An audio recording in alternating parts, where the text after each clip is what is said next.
May 2 hanggang 3 passport umano si dating presidential spokesperson Attorney Harry Roque. Ayon po sa impormasyong nakarating kay Justice Secretary Remulla, arestado naman ang kapwa-akusado ni Roque na may koneksyon din sa Lucky South 99 Pogo. Nakatutok si Saliba Refran.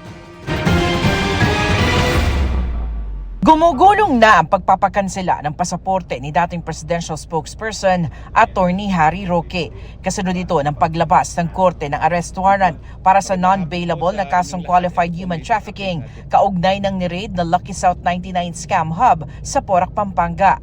Pero sabi ni Justice Secretary Jesus Crispin Remulla, may impormasyon siyang hindi lang iisa ang pasaporte ni Roque. I think he holds 2 or 3 passports pa nga eh. May nagsabi sa akin ng ganon. Ang mahalaga, talagang mapilito siya mag-account sa kanyang ginawa dito. At depensahan niya ang sarili niya.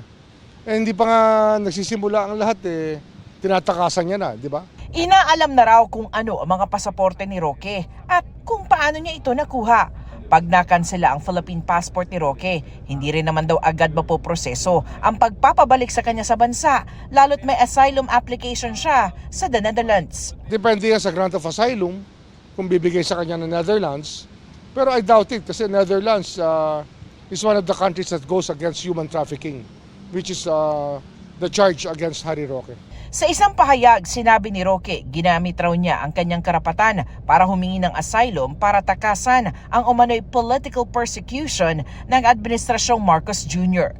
Sa ilalim raw ng international law, hindi siya maaaring ma-extradite habang gumugulong ang kanyang asylum application. Ang isa sa mga kapwa-akusado ni Roque na si alias Marlon, naaresto ng PNP Criminal Investigation and Detection Group o CIDG. Operation Officer siya ng security agency sa Lucky South 99. Nakatakda ang kanyang pre-trial at pagbasa ng sakdal sa susunod na linggo. Nakikiusap ang CIDG sa iba pang akusado na sumuko dahil 24 oras raw ang pagtugi sa kanila ng mga otoridad. Para sa GMA Integrated News, Saliba Refran, nakatutok 24 oras.